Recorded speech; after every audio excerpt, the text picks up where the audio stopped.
सभी सुनने वालों को मेरा सादर प्रणाम। षोडशो अध्याय। नारायणं नमस्कृत्य नरं चैव नरोत्तमं देवीं सरस्वतीं व्यासं ततो जयमुदीरयेत। श्री नारायण बोले, हे महाप्राज्ञ, हे नारद, वाल्मीकि ऋषि ने जो परम अद्भुत चरित्र दृढ़धनवा राजा से कहा, उस चरित्र को मैं कहता हूँ, तुम सुनो। वाल्मीकि ऋषि बोले, हे दृढ़धन्व, हे महाराज, हमारे वचन को सुनिए। गरुड़ जी ने केशव भगवान की आज्ञा से इस प्रकार ब्राह्मण श्रेष्ठ से कहा। गरुड़ जी बोले, हे द्विज श्रेष्ठ, तुमको 7 जन्म तक पुत्र का सुख नहीं है। यह जो वचन हरि भगवान ने कहा, सो इस समय तुमको वैसा ही है। फिर भी कृपा से स्वामी की आज्ञा पाकर मैं तुमको पुत्र दूंगा। हे तपोधन, तुम्हारे अंश से तुमको पुत्र होगा, जिस पुत्र से गौतमी के साथ तुम मनोरथ को प्राप्त करोगे। किंतु उस पुत्र से होने वाला दुख तुम दोनों को अवश्य होगा। हे द्विज शार्दूल, तुम धन्य हो जो तुम्हारी बुद्धि हरि भगवान में हुई। हरि भक्त सकाम हो अथवा निष्काम हो, हरि भगवान को दोनों ही प्रिय हैं। मनुष्य का शरीर जल के बुदबुद के समान क्षण में नाश होने वाला है। उस शरीर को प्राप्त कर जो हृदय में हरि के चरणों का चिंतन करता है, वह धन्य है। इस अत्यंत दुस्तर संसार में तारने वाले हरि भगवान के अलावा दूसरा और कोई नहीं है। यह हरि भगवान ही की कृपा से मैंने तुमको पुत्र दिया। मन में श्री हरि को धारण कर सुख पूर्वक विचरो और उदासीन भाव से संसार के सुख को भोगो। वाल्मीकि ऋषि बोले, गौतमी और सुदेव दोनों स्त्री पुरुष के देखते देखते उत्तम वर को देकर उसी समय गरुड़ पर सवार होकर भगवान हरि शीघ्र ही वैकुंठ को चले गए। सुदेव शर्मा भी स्त्री के साथ अपने मन के अनुसार पुत्र रूप वर पाकर अपने घर को आया और उत्तम गृहस्थ आश्रम के सुख को भोगने लगा। कुछ समय बीतने के बाद गौतमी को गर्भ रहा और 10वां महीना प्राप्त होने पर गर्भ पूर्ण हुआ। प्रसूति काल आने पर गौतमी ने उत्तम पुत्र पैदा किया और पुत्र के होने पर सुदेव शर्मा बहुत प्रसन्न हुआ। श्रेष्ठ ब्राह्मणों को बुलाकर जात कर्म संस्कार किया और अच्छी तरह स्नान कर ब्राह्मण श्रेष्ठ सुदेव शर्मा ने उन ब्राह्मणों को बहुत दान दिया। ब्राह्मण और स्वजनों के साथ बुद्धिमान सुदेव शर्मा ने नामकरण संस्कार किया। कृपालु गरुड़ जी ने प्रेम से यह पुत्र दिया। शरद कालीन चंद्रमा के समान उदय को प्राप्त तेजस्वी यह शुक के सदृश है, इसलिए मेरा प्रिय पुत्र सुखदेव नाम वाला हो।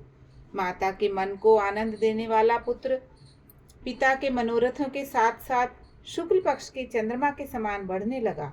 पिता ने हर्ष के साथ उपनयन संस्कार कर गायत्री मंत्र का उपदेश किया। बाद वह बालक वेदारंभ संस्कार को प्राप्त कर ब्रह्मचर्य व्रत में स्थित हुआ। उस ब्रह्मचर्य के तेज से युक्त बालक साक्षात दूसरे सूर्य के समान शोभित हुआ। बुद्धि सागर उस बालक ने वेद का अध्ययन प्रारंभ किया। उस गुरु वत्सल बालक ने सद्बुद्धि से अपने गुरु को प्रसन्न किया और गुरु के एक बार कहने मात्र से समस्त बुद्धि को प्राप्त किया। वाल्मीकि ऋषि बोले, एक समय कोटि सूर्य के समान प्रभाव वाले देवल ऋषि आए। उनको देखकर हर्ष से सुदेव शर्मा ने दंडवत प्रणाम किया। अर्धपाद आदि से विधि पूर्वक उन देवल मुनि की पूजा की और महात्मा देवल के लिए आसन दिया। अति तेजस्वी देव दर्शन ऋषि उस आसन पर बैठ गए। बाद अपने चरणों पर बालक को गिरते हुए देखकर देवल ऋषि बोले, भो सुदेव, तुम धन्य हो। तुम्हारे ऊपर भगवान प्रसन्न हुए, क्योंकि तुमने दुर्लभ सुंदर श्रेष्ठ पुत्र को प्राप्त किया है। ऐसा विनीत बुद्धिमान, बोलने में चतुर, वेद पाठी और शीलवान पुत्र कहीं भी किसी के यहाँ नहीं देखा गया। हे पुत्र, यहाँ आओ। तुम्हारे हाथ में यह कौतुक क्या देखता हूँ? सुंदर छत्र, 2 चामर, यव रेखा के साथ कमल, जानु तक लटकने वाले हाथी के सूंड के समान ये तुम्हारे कान तक फैले हुए विशाल नेत्र, शरीर गोल आकार का, त्रिवली से युक्त पेट है। इस प्रकार उस बालक के विषय में कहकर उस ब्राह्मण को उत्कंठित देखकर देवल ऋषि फिर बोले, अहो हे सुदेव, यह तुम्हारा लड़का गुणों का समुद्र है। कंधा और कोक का संधि स्थान गूढ़ है। शंख के समान उतार चढ़ाव युक्त गला वाला, चिंकण, टेढ़े सिर वाले के बाल वाला, ऊंची छाती, लंबी गर्दन, बराबर कान, बैल के समान कंधा, इस तरह समस्त लक्षणों से युक्त यह पुत्र श्रेष्ठ भाग्य का निधि है। एक ही बहुत बड़ा दोष है जिससे सब व्यर्थ हो गया।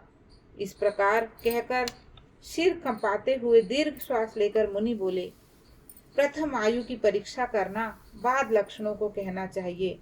आयु से हीन बालक के लक्षणों से क्या प्रयोजन है। हे सुदेव, यह तुम्हारा लड़का 12वें वर्ष में डूब कर मर जाएगा। इससे तुम मन में शोक नहीं करना। अवश्य होने वाला निस्संदेह होकर ही रहता है। मरणासन को औषध देने के समान उसकी कोई प्रतिक्रिया नहीं है। वाल्मीकि मुनि बोले। देवल मुनि इस प्रकार कहकर ब्रह्मलोक को चले गए और गौतमी के साथ सुदेव ब्राह्मण पृथ्वी पर गिर गया। पृथ्वी पर पड़ा हुआ देवल ऋषि के कहे हुए वचनों को स्मरण कर चीरकाल तक विलाप करने लगा। बाद उसकी स्त्री गौतमी धैर्य धारण करती हुई पुत्र को अपनी गोद में लेकर प्रथम प्रेम से पुत्र का मुख चुंबन कर बाद पति से बोली। गौतमी बोली, हे द्विजराज, होने वाली वस्तु में भय नहीं करना चाहिए। जो नहीं होने वाला है वह कभी नहीं होगा और जो होने वाला है वह होकर रहेगा।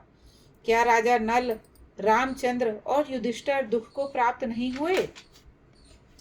राजा बलि भी बंधन को प्राप्त हुआ, यादव नाश को प्राप्त हुए, हिरण्याक्ष कठिन वध को प्राप्त हुआ, वृत्तासुर भी मृत्यु को प्राप्त हुआ, सहस्त्रार्जुन का सिर कटा गया, रावण के भी उसी तरह सिर काटे गए। हे मुने, भगवान रामचंद्र भी वन में जानकी के विरह को प्राप्त हुए। राजर्षि परीक्षित भी ब्राह्मण से मृत्यु को प्राप्त हुए। हे मुनीश्वर, इस प्रकार जो होने वाला है वह अवश्य होता है। इसलिए हे नाथ, उठिए और सनातन हरि भगवान का भजन करिए, जो समस्त जीवों के रक्षक हैं और मोक्ष पद को देने वाले हैं। वाल्मीकि ऋषि बोले। इस प्रकार सुदेव शर्मा ने अपनी स्त्री गौतमी के वचनों को सुनकर स्वस्थ हो हृदय में हरि भगवान के चरणों का ध्यान कर पुत्र से होने वाले शोक को जल्दी से त्याग दिया। इति श्री बृहद नारदीय पुराणे पुरुषोत्तम मास महात्म्ये श्री नारायण नारद संवादे दृढ़ धन्वोपाख्याने सुदेव प्रतिबोधो नाम षोडशो अध्याय। जय जय नारायण नारायण हरि हरि, स्वामी नारायण नारायण हरि हरि।